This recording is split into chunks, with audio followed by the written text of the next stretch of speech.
I passed by the field of a sluggard, by the vineyard of a man lacking sense, and behold, it was all overgrown with thorns. The ground was covered with nettles, and its stone wall was broken down. Then I saw and considered it. I looked and received instruction. A little sleep, a little slumber, a little folding of the hands to rest, and poverty will come upon you like a robber, and want like an armed man. That's the end of Proverbs 24. It's specifically verses 30 through 34. Welcome to another episode of Theologic. I'm Zach. I'm Zach Packey.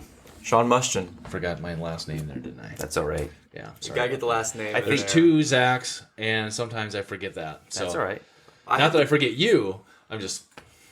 You gotta remember the last terrible, doesn't name. it? It's all good. Yep. Was that insulting? It was. It was terrible. It's... Never mind. Sorry, I'm tired and punchy right now. Oh, man. No, usually the description of the podcast is Deacon, Packey, and Mustian, right? Yeah. Yeah. It sounds like a law firm. Yeah. Do we cheat him and how? Two pastors and a representative. And a representative deacon. Zach is fine in that, as Yeah, far as that's right. concerned. Yeah, I know what you're saying. Yeah. That's like the third time he's told me that, so I better take a hint and just call him Zach. Yeah, well, when I became a pastor, as an assistant pastor in Marshall, Minnesota, one of the things it took me a while to want and be okay with the title pastor. It bothered me because I didn't feel like I'm just me. Don't put me on a pedestal. Yeah. Is kind of how I felt, and I imagine you're probably going through something Oh, similar. yeah. But We've discussed getting merch, and we should have a t-shirt that makes it look like we have a law firm or something like that. Fill the names on it, just the Deacon Packey Mustian. I'd be curious. Yeah, that's worth some brainstorming. How to make that happen. Funny. That was Mosaic Law Firm. I love it. Hey. That's good. That's good. I hope people find it as funny as we do. Anyway, these guys give me the pleasure of picking topics, and this was just a selfish one. I read through the Proverbs devotionally, and I came across this. At the same time, I was reading through the Gospel of Mark, and we'll discuss that a little bit as well if we have time. I stopped. I read it over several times. There's a devotional commentary that I have at home that I forgot to bring with me that just had a lot of great things to say about the end of Proverbs, specifically this chunk. There's so many Proverbs, especially after you get past chapter 10, that are just kind of seemingly random, but there are spurts where they actually go together, and this one really goes together. And what does it mean to not fall into spiritual laziness, to not be a spiritual sluggard? I think that as I talked about the topic with these guys, I sent it off in an email to them, and I talked about it a little bit post-email too, but this idea that certainly laziness has its physical repercussions, and those things are not good. But what are your guys' thoughts on this? Well, first I wanted to address kind of what Proverbs says about physical laziness, and it gives a whole litany of different repercussions for physical laziness that we look at. As you just read, poverty is the result of a physical laziness. You're not going to be able to eat. If you don't work, you don't eat. That's a 2 Thessalonians. You become a burden to others. Proverbs 10:26, like vinegar to the teeth and smoke to the eyes, so is the lazy man to those who send him. I mean, I guess if you're one of our listeners is an employer and you've had a lazy employee, I think that resonates strongly with you. You remain unfulfilled in your basic desires. Proverbs 13:4, the soul of the sluggard craves and gets nothing. Number 4, self-righteous pride is a result of that. Proverbs 26:16, the sluggard is wiser in his own eyes than 7 men who can give a discreet answer. And something that characterizes lazy people is lame excuses. Proverbs 26:13, the sluggard says, there's a lion in the road, a lion in the open square. Is that what you say that was? Because that's really interesting that you bring that up, because I have had those thoughts before, but is that what he's alluding to? Like, there's this unjustified fear over here, and that's what's stopping you from. Yeah, it stops you from doing your job. It's coming up with an untrue, an explosive excuse so that you would not go to work. It's like that idea of, well, my car won't start. I can't go to work. I mean, and your car is just fine, or you live walking distance away from your job and you can make your way over there. It's an excuse that causes you to be lacking in diligence and gaining money so that you might have a living. and be faithful. And lastly, the last thing I have here is death. Death by longing. Proverbs 21:25, the desire of the sluggard puts him to death, for his hand refuses to work. 21 what? 21:25. Spiritually speaking, it's an interesting concept as you're talking about spiritual poverty. In a sense, sometimes that's a sign that somebody's not really a Christian, that they don't have any impulse at all to do anything for Christ. And maybe one of the basic things is just go to church, just be with God's people. There's no impulse at all in that, and it shows up in our spiritual life as well. One thought that I'd had as we were thinking about the sluggard, and that general thought of somebody that likes to rest a little bit too much. Yeah. They really like their couch. They're the person that is picky about, like, okay, which hotel am I going to stay at because this one has this bed and this other hotel has this bed. I mean, it's kind of almost obnoxiously picky, that kind of individual. And there could be some pushback that might say, well, as people, we need rest. We need to have time where our bodies can be refreshed and we can kind of empty our mind and not be so concerned about things of work and etc. And I think that's where we have to pose the question, okay, yeah, we do need rest. This is true. But let's do a comparison of the rest of the sluggard and the rest of the Sabbath. And what I mean by that is when we go back to God establishing that seventh day rest, it was not just God kicking back on his heavenly couch and telling the angels to give him a foot massage. But it was a rest that was focused on his creation, his work, what he had done.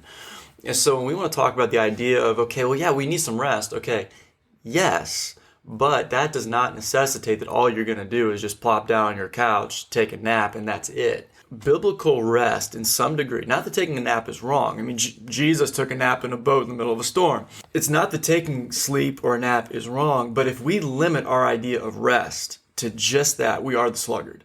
It needs to be merged with the idea of, okay, yeah, I'm going to allow my body some rest, but my soul needs the kind of rest where its attention is focused on the things of God. Where throughout my day, it has been chaotic at work, it's been craziness getting the kids to bed, it's been all of these things. My soul needs to focus in on my Creator and my Redeemer. So a biblical idea of healthy rest doesn't exclude physical rest, but it always includes something where our mind, our attention is God-oriented. And that's what's going to guard us from spiritual sluggishness.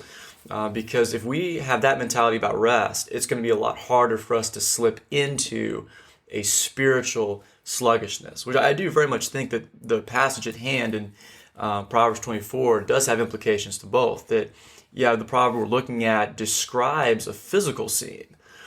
But when we consider this proverb in light of the general feel of the book, where there are spiritual implications, there are implications to the soul, and then the general teaching of Scripture that doesn't dichotomize the physical and spiritual. We are, as people, we are one. We are made up of body, mind, soul, heart. I know some people would maybe categorize those a little bit differently, but nonetheless, we are multifaceted creatures, but we are still a oneness to us. Yeah. So we can't even really begin to try to divorce and separate the physical aspects of sluggishness from the spiritual. There's always going to be overlap there. And one thing I would challenge us to consider from this proverb is how the sluggishness is revealed. So we look at verse 30 where he begins to speak and says, I passed by the field of a sluggard, by the vineyard of a man lacking sense. Okay, question. Is the man who's speaking to us, the one who's writing this out, does he already know that the owner of the land is a sluggard? Is this like somebody he knows, like a neighbor of his, and he knows his quality, his character? Or is it what he sees in verse 31? Behold, it was all overgrown with thorns, the ground was covered with nettles, and its stone wall was broken down. Or does he know that this man is a sluggard because of what he sees? What he sees taking place there in this man's property? Is that the evidence that he's going off of to identify the man as a sluggard? And I would argue that the reason why this man is identified as a sluggard is not so much because the man writing it knew this guy, because we really don't have a basis for that from the text. But what we do have is him observing what he sees there. And so he sees that this land is not taken care of, it's overgrown. The wall that was meant to guard it, to protect it, is fallen over, it's torn down. And this is evidence of a sluggish mentality. And where I want to go with that is allowing this to be something for us to reflect on in our own lives, because we're supposed to do that. Verse 32, then I saw and considered it. I looked and received instruction. So the writer is pausing here. He's like, okay, here's what I see, and I need to take a moment to reflect on this. And I think in the physical sense, I think we can look at this and then ask ourselves the question, how would others view what they see in my life? Not spiritually speaking at this point, but just how I keep my home, how I keep my yard, how I perform at my job, how I'm doing these various vocations, tasks, and responsibilities that God has given to me.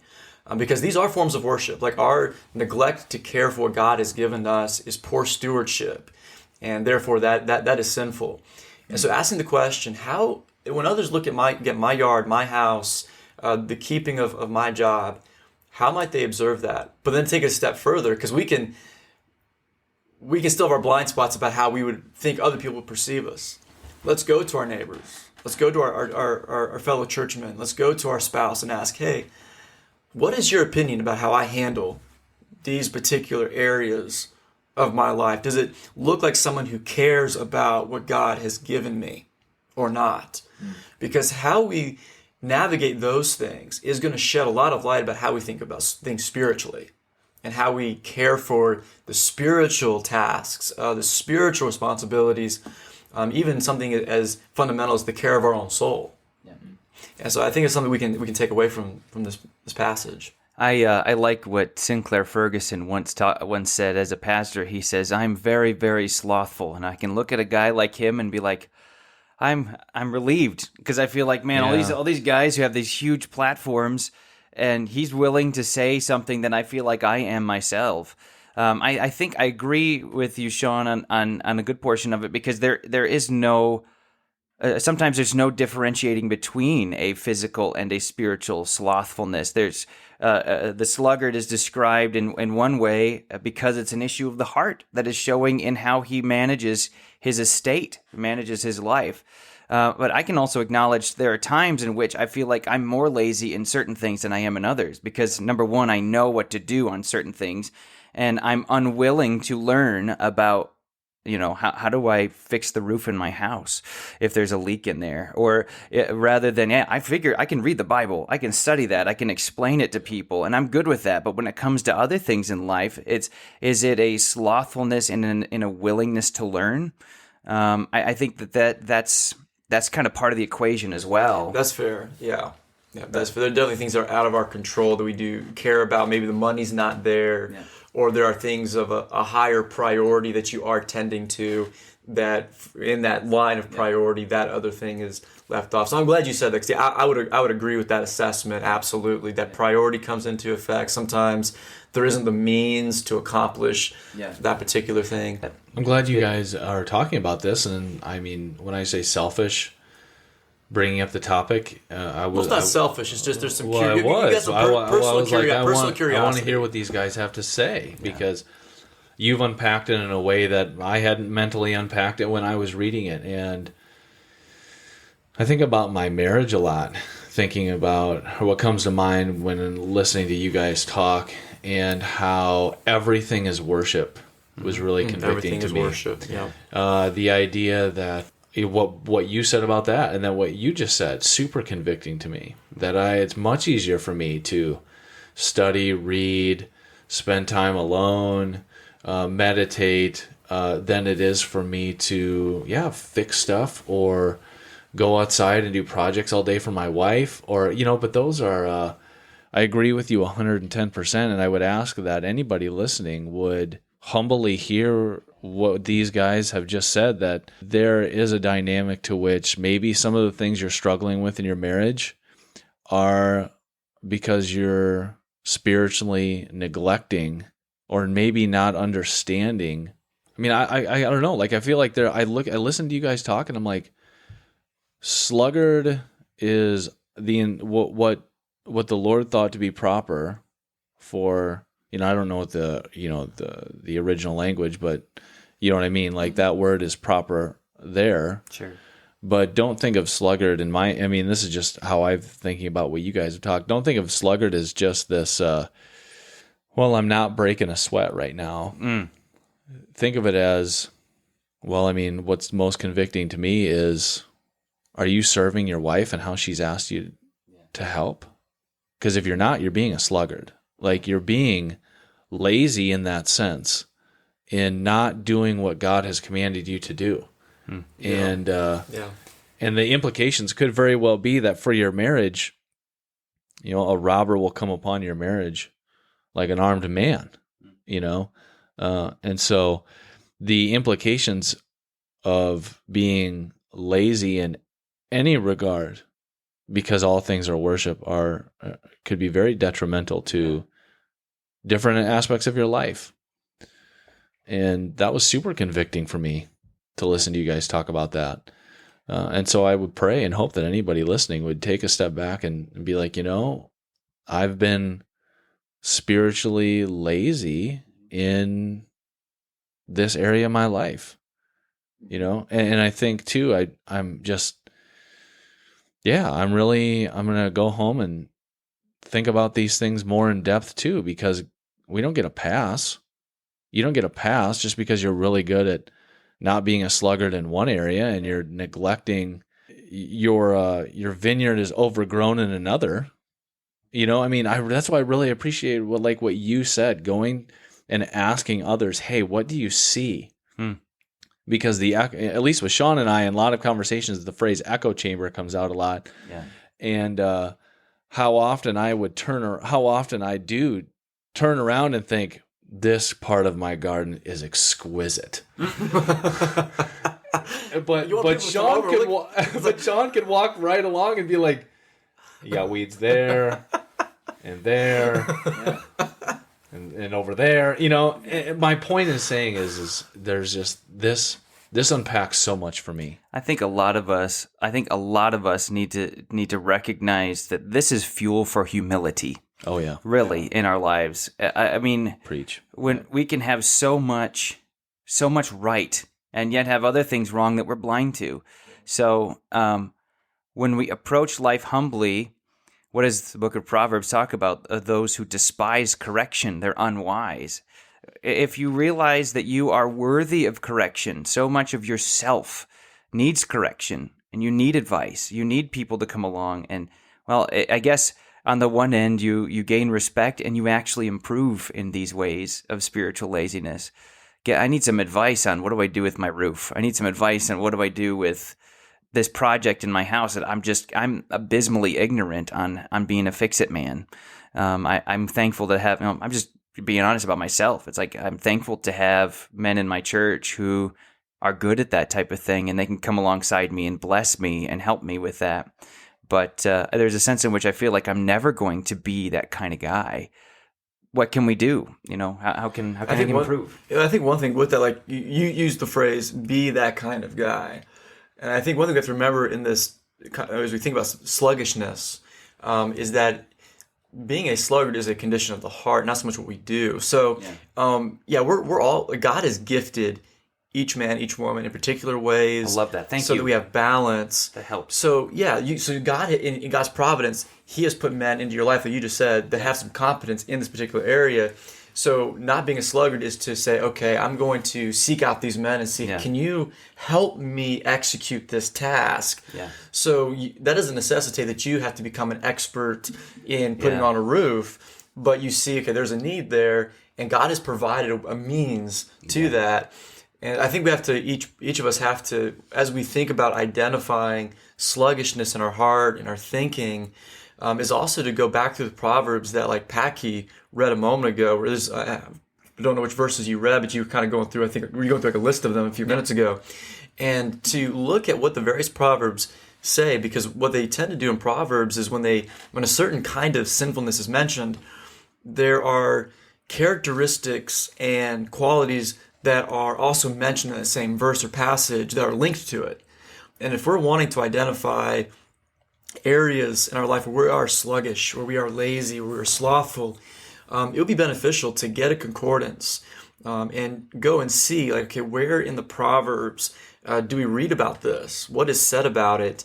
And does this reflect on how I think about life, how I think about particular tasks? Yeah.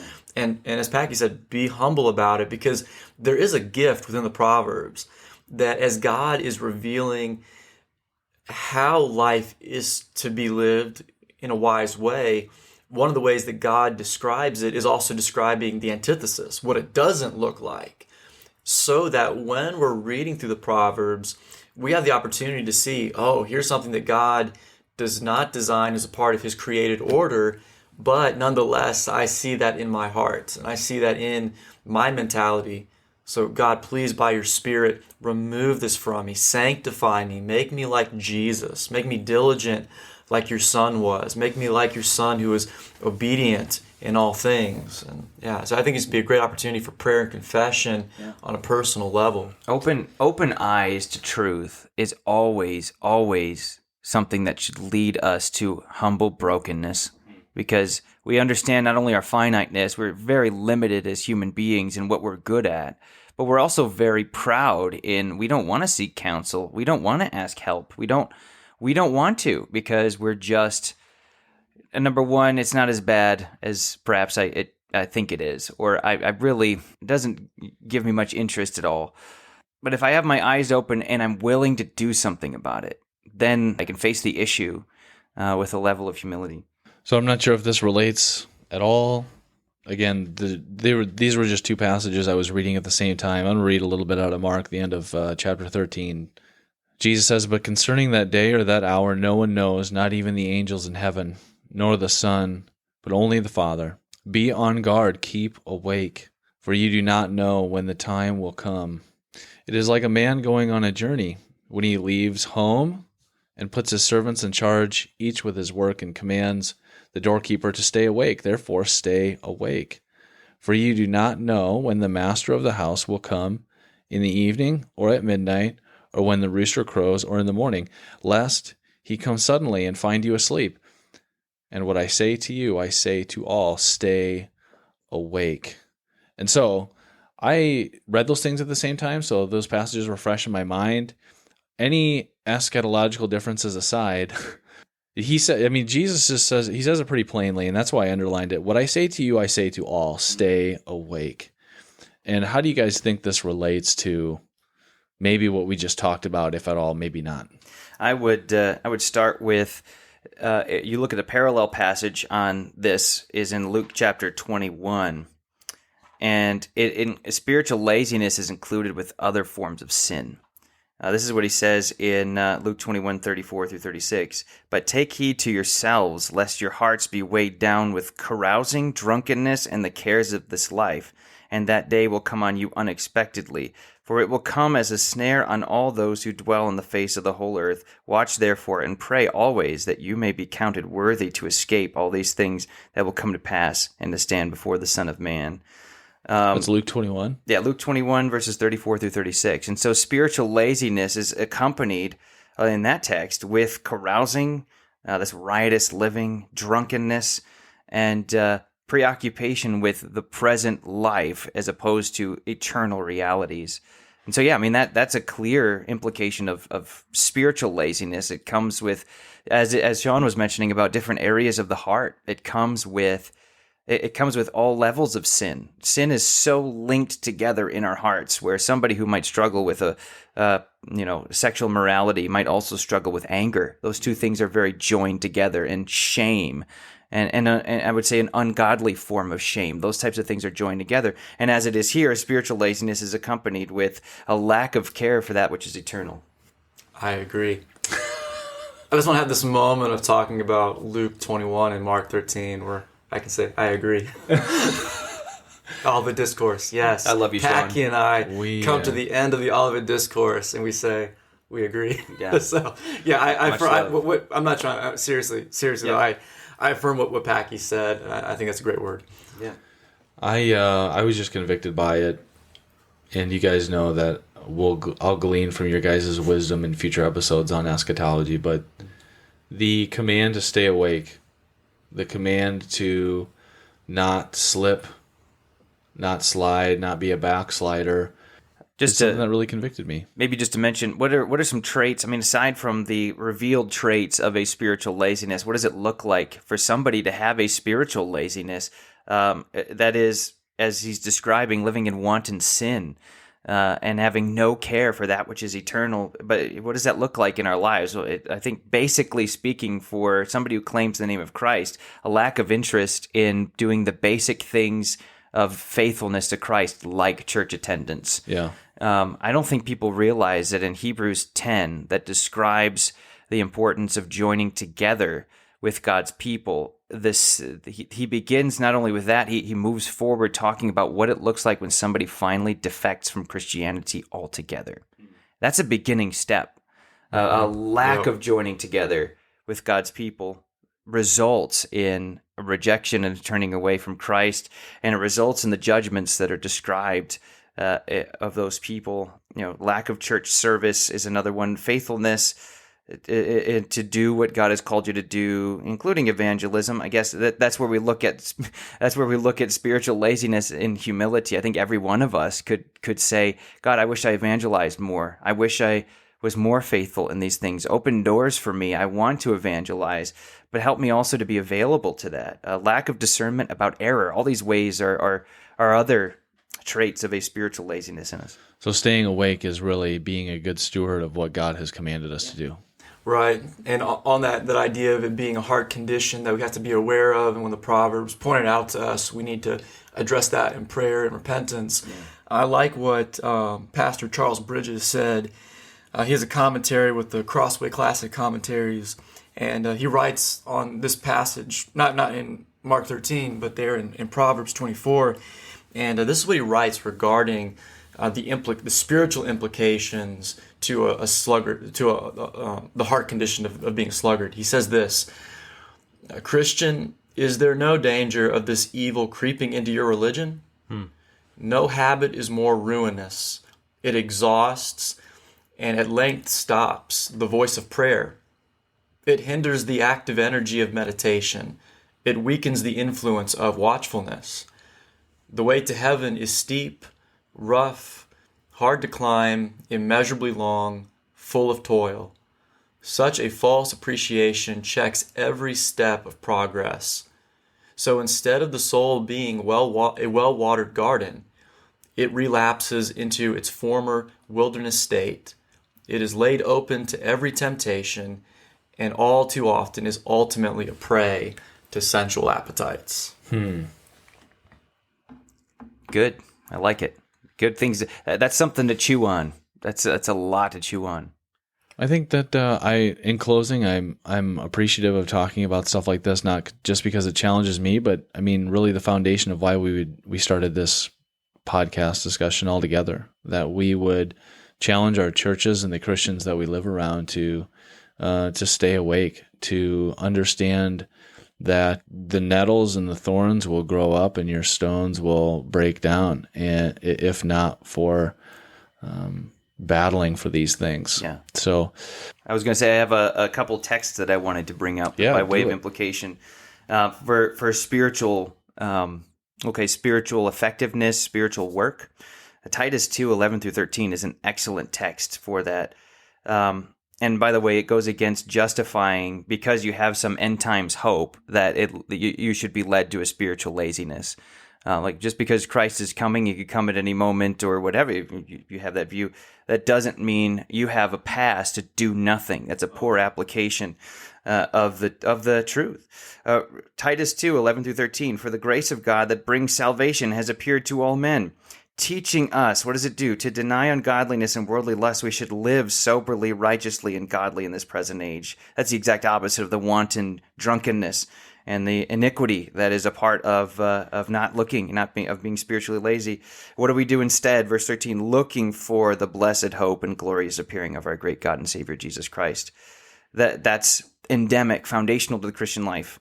That spiritual faithfulness comes with a willingness to stay away from sin and a willingness and a heart's desire to long for the coming of Christ. We hear there, some of you walk in a disorderly manner, not working at all, but are busybodies. Now those who are such we command and exhort through our Lord Jesus Christ, that they work in quietness and eat their own bread. But as for you, brethren, do not grow weary in doing good. And if anyone does not obey our words in this epistle, note that person and do not keep fellowship with them. That is an end times implication, an eschatological implication, that don't be lazy because you have the hope of Christ returning. Keep busy, keep working, and keep honoring Christ in the midst of it. Thank you for that encouragement, because it kind of wraps up my thoughts as I just listened to you guys, that there is an application to this. Yeah. That it's not just don't be lazy. Right. It's God commands you not to be lazy. God commands you to make an impact for his kingdom right now. Yeah. And he's given you his spirit to do work now. Because there's coming a day when that won't be happening. Right. Amen. So closing thoughts on that. Otherwise, we'll wrap up another episode of Theologic. I hope you guys have enjoyed listening to us talk about Proverbs. I know that I have, and we'll hope that you listen to us later. See ya.